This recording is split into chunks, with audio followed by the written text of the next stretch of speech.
Estamos lo que es acá en la ciudad de Encarnación, departamento de Itapúa, Paraguay, en lo que es la Feria del Libro, la Expoferia del Libro que hace la UNADE. Y estamos con un gran escritor paraguayo, encarnaceno. Mirá, lo admiro mucho a lo que es el trabajo que hace, que es Nelson Aguilera. Es 60 libros. No sé cómo hacer 60 libros, yo apenas puedo llegar a uno. Por eso te felicito por el trabajo y veo que tenés un amplio trabajo en lo que es la literatura, que es muy bueno. Estuve escuchando más o menos de lo que es tu trabajo, que es el tema de información, investigación, con un tinte de lo que es ficción, que es muy bueno para el aprendizaje de la persona. ¿Cómo le va? Muy buenas tardes. Muy buenas tardes, muchas gracias por estar contigo y con toda la gente que te sigue en tu programa. Y para mí es un placer hablar de libros. Justamente anoche lancé mi libro número 60, que es una novela histórica, Amor, Cadenas y el dictador Francia, y que tiene que ver mucho con la esclavitud en Paraguay.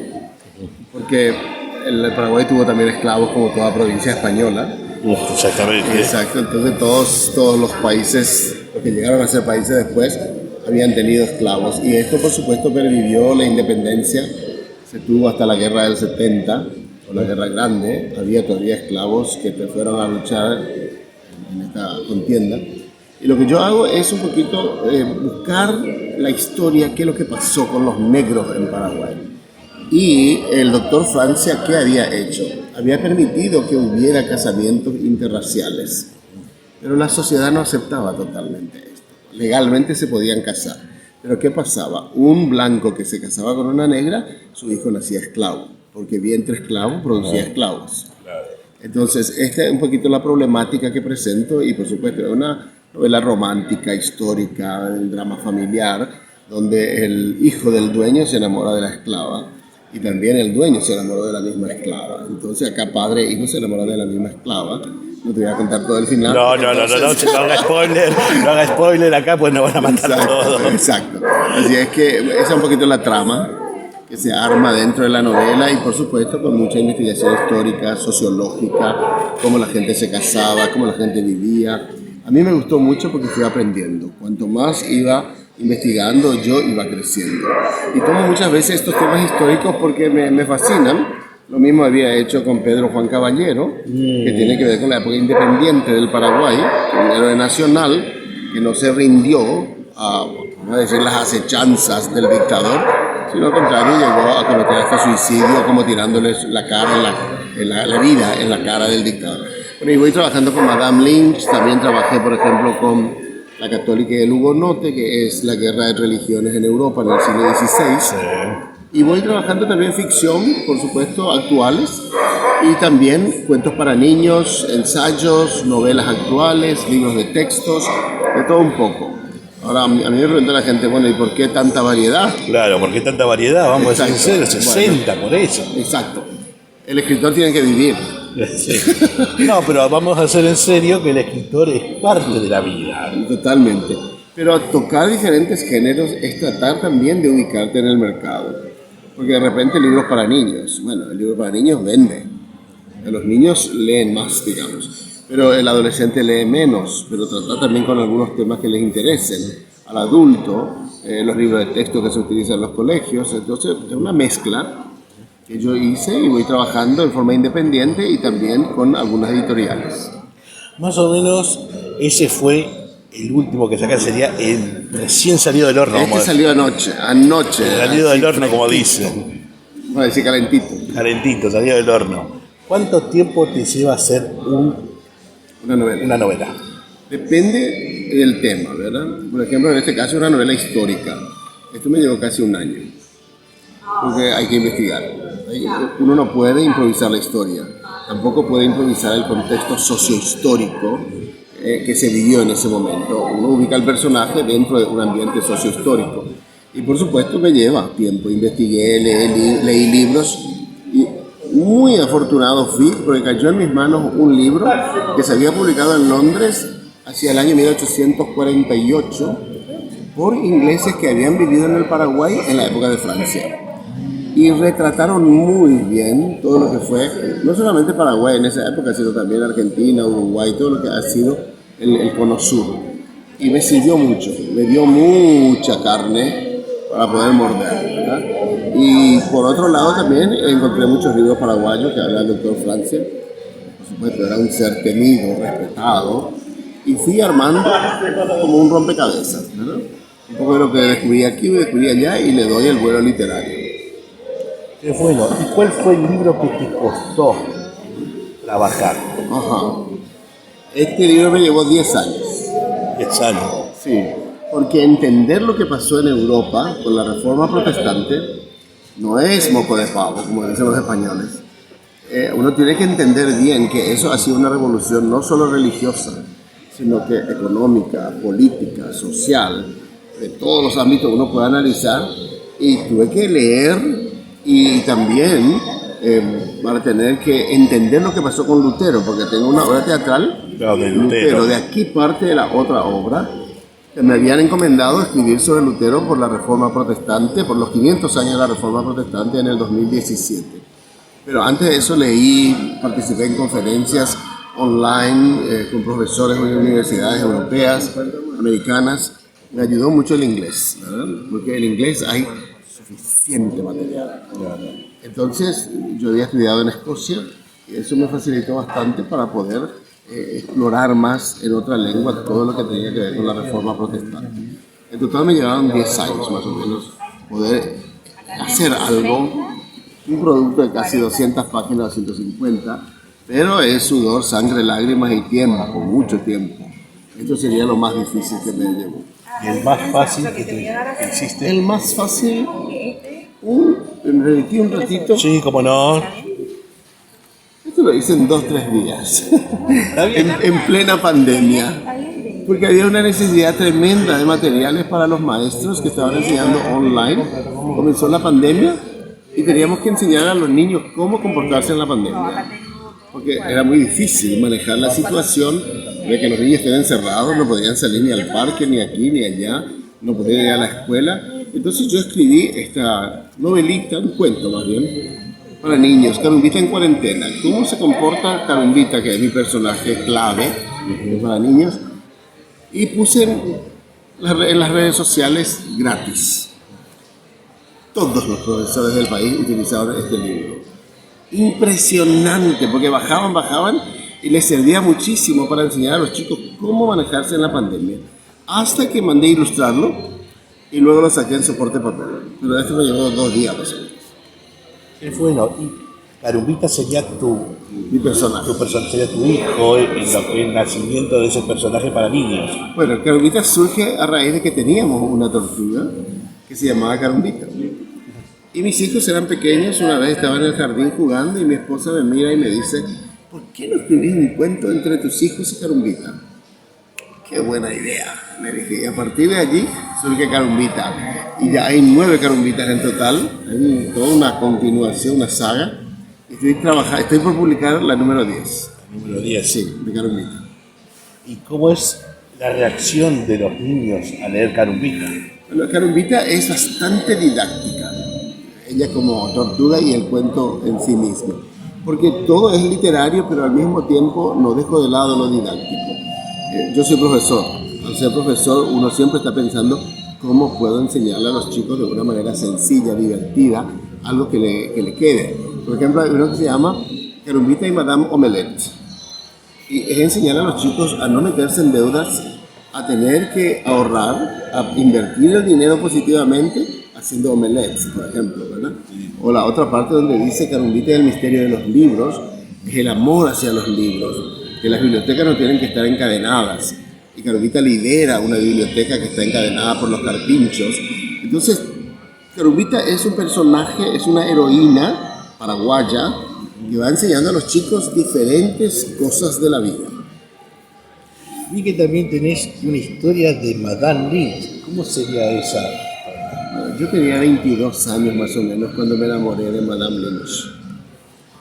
Me enamoré. Cayó en mis manos un libro de Henri Pitot, un francés.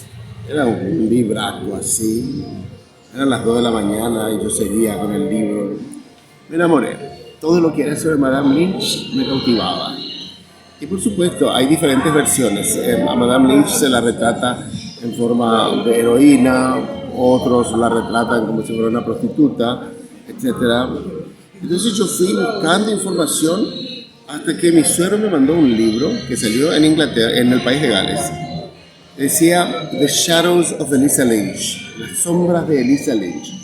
Ese material me sirvió de base para explorar más documentos sobre ella, porque esta señora, Cheyenne Reeves, una galesa, te decía y te remitía a la biblioteca de Nueva York, B, biblioteca de Londres, de París, Buenos Aires, Montevideo, Asunción, Río de Janeiro, etc. Y me dio un sustento histórico bastante fuerte. Más recurrí un poquito a lo que sería la literatura oral, lo que la gente cree, piensa. Preguntaba a un taxista, preguntaba a los ancianos qué pensaban sobre Madame Lynch, etc. Y fui recogiendo información, entonces fui combinando la ficción con la realidad y surge Madame Lynch, una reina sin corona que tiene 21 narradores. Estos 21 narradores es una mezcla de gente que la ovacionaban, la admiraban y también detractores, que la difamaron, la atacaron por todos lados. Entonces presento una visión mezclada de Madame Lynch entre sus detractores y entre sus admiradores. Veo que también no solo escribís novelas o ficciones, sino que también libros didácticos de literatura. Sí, él está aquí cerca. Esto es libro Literatura de Elección. Como te dije, hay que vivir. Sí, está bien. Entonces, está bien. No, es bueno claro. por eso. Entonces lo que yo hago es escribo un poco, estudié literatura porque yo había estudiado letras y también había estudiado una maestría en literatura y lingüística en Escocia. Y todos esos conocimientos trato de ponerlo de una manera sencilla para la secundaria. Y mis libros se venden en los colegios, se estudia literatura paraguaya, latinoamericana, universal, siguiendo el programa del Ministerio de Educación y Ciencias. Y bueno, hace rato, esto lo que produce un poco más de plata, porque al comienzo del año los colegios piden, etc. Y trabajo en esto. Y trabajo muchas veces también en ensayos pedagógicos que ahora se agotaron, no tengo ninguno acá, para docentes, a fin de instruirle un poco a los docentes cómo enseñar, metodología, pedagogía, etc. Voy trabajando un poco de todo. ¿Y cómo es la reacción de los docentes al leer esos libros didácticos? Y les ayuda bastante porque muchos colegas docentes me dicen: Nelson, tu libro me salva, porque honestamente me dicen, no tengo tiempo para preparar actividades porque salto de un colegio a otro colegio, y lo que vos me presentás en tu libro es que está lleno de actividades que yo puedo realizar con los chicos, me dicen, ¿verdad? Porque hay que ser honestos. Lo ideal es que el docente trabaje en un solo lugar, etcétera, pero no es la realidad. La realidad es que la mayoría de los profesores de secundaria, por lo menos, son profesores taxis, que van de un lugar a otro y muchas veces no hay tiempo para estar haciendo actividades, ¿no? Entonces hay una buena recepción y por supuesto los colegas apoyan mi trabajo. Más o menos, ¿cómo haces para que te inicie un trabajo cuando querés sacar una novela? ¿Tenés un lugar especial, un lugar específico o te viene en el momento? Muchas veces yo digo, bueno, Borges decía, ¿verdad?, que uno no elige el tema, sino que el tema le elige a uno, ¿verdad? Y me llama la atención algo de la sociedad, un evento, una situación, o de repente un conocimiento histórico que surge de repente, uno que se enamora un poco del tema. Y a partir de allí, empiezo a construir. Y bosquejo, miro, sueño. La etapa de elaboración es una etapa muy cansadora, porque el escritor no para. Yo me acuerdo, estaba enseñando en una universidad y una colega me estaba trayendo en su auto y me notó así medio, vamos a decir, meditabundo. Me dice: Nelson, ¿qué te pasa? Yo le dije: esta noche tengo que matarle a alguien. ¿Qué? Me dice. Le tengo que matar a alguien. Le dije: ¿pero qué estás loco? Me dice: no estoy loco. Es que estoy escribiendo una novela y mi mente está allí, en la trama. Y veo que este personaje no tiene otra salida más que hay que matarlo. Y cosas así. Entonces, y muchas veces uno se va a la noche más producto, ¿verdad? Sí. Cuando todo está quieto, cuando toda la familia ya se cansó, durmió. Yo estoy allí en la computadora pensando, maquinando. Y es una etapa muy cansadora. ¿Por qué? Porque no descansas. Te vas a la cama, pero tu mente sigue trabajando. Y eso lleva tiempo, porque uno investiga, lee, pero cuando va construyendo la novela, la mente no descansa hasta el punto final del último capítulo. Viste que ahora todo lo que está saliendo la mayoría de los libros en el cine o en las plataformas como Netflix, Amazon. ¿Te gustaría que uno de tus novelas llegue a Netflix o a Amazon o al En cine? realidad, me gustaría que Carumbita vaya a dibujos animados con los niños y que haya también personajes sudamericanos que lleguen al cine universal. Tenemos ahora salió otro de Colombia. A ver cómo es que se llama, que no me acuerdo. Era sobre una comunidad afro-colombiana. Pues ya me va a ir. Y después había también sobre un emperador inca, lo que había salido, el emperador. El creador que fue de Disney. Exacto, Disney. Y tuvo éxito. Y dije, ¿por qué no? Una carumbita en cine, me parece genial, ojalá. Sería como es Argentina, que tiene el paca paca como el dibujo de Zumba, que Exacto. aparecen los personajes históricos, van contando lo que cada personaje es la historia. Más o menos sería que Carumbita vaya contando los personajes que son en Paraguay. Me parece genial. Ese es un sueño. Y tengo una novela que se llama En el nombre de los niños de la calle, que se ha vendido más de 20.000 ejemplares. Y en 15 años, 15, 20 años, 10.000 por año más o menos se vendió. Es una novela muy cinematográfica, de denuncia sociopolítica, porque no hay derecho de que los niños estén en la calle, tendrían que estar en las aulas. Entonces, esa novela, por ejemplo, me gustaría que se lleve al cine. Que se ve al cine. Sí. Y más o menos, ¿qué te gustaría que esto se lleve a otros países o ya estuvieron en otros países los que Sí, hay una novela mía que se llama Flores en llamas, que fue traducida al alemán. Y esa novela se publicó en Austria, Alemania y Suiza. Y la señora que auspició está recibiendo los derechos hasta que se cubran todos los gastos. Después yo entraría con eso. Después tengo participación en antologías de París, de España, de Alemania y también de Eslovenia. Allí participé como una parte de la antología, ¿verdad? Y ahora salió recién otra antología en Chaco, Argentina, que también participé con un cuento. ¿Y qué es participar en esos lugares?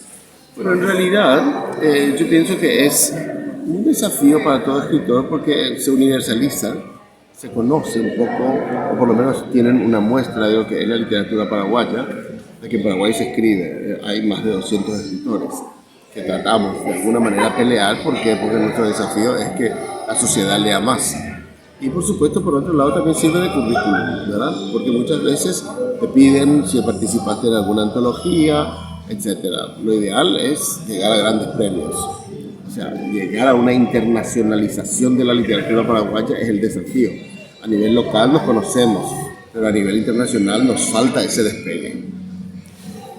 ¿Estás pensando en otra novela o decís por ahora para un poco? No, estoy escribiendo una novela. Me queda un mes para terminarla porque quiero participar en un concurso. Y esta novela, el premio es $175.000. Si yo llego a sacar ese premio, no te hablo más. No, no me hablas más, ya no me conoces. No, es una broma. Pero sea como sea, digamos, siempre estoy trabajando. Algo se escribe. El escritor, si no está escribiendo, está observando, está investigando, está pensando, porque cada personaje, cada situación, evento, lugar, puede ser parte de un nuevo libro. ¿Qué libro le recomendarías a distintas edades? Por ejemplo, a más chicos, hace que es Carumbita, Sí. al adolescente, a la persona adulta y a la persona de tercera Toda edad. la colección Carumbita para niños, por supuesto, hasta 12 años. Luego tengo otro que se llama Cuentos y Relatos para Jóvenes. Ese es para adolescentes y jóvenes. ¿Por qué? Porque toca toda la problemática de la adolescencia, el primer trabajo, sexo, droga, rock and roll y todas las, vamos a decir, los desafíos, tanto para los padres como para los adolescentes. Eso sería para chicos, adolescentes hasta 18, 19 años. Y después toda la parte de adulta, ya son novelas históricas un poquito más fuertes, con temas mucho más chocantes en algunos casos, y que demandan especialmente todo lo que tenga que ver con historia. Necesita mayor conocimiento para poder captar eso, ¿verdad? Entonces, eso sería mi recomendación. Y por ahí terminando la nota, ¿qué recomendación le daría a los jóvenes, a los niños y a las personas que lean tu libro y a aquellas que quieren ser escritores? La base de la escritura es la lectura. Lectura más lectura más lectura es igual a buena escritura. La lectura no solo desarrolla lo lingüístico, también desarrolla lo cognitivo. Una persona que lee, piensa. ¿Querés escribir? Lee. ¿Querés cambiar muchas cosas en tu propia vida y en la sociedad? Lee. Un pueblo que lee es un pueblo que piensa. Muchas gracias. Gracias a vos.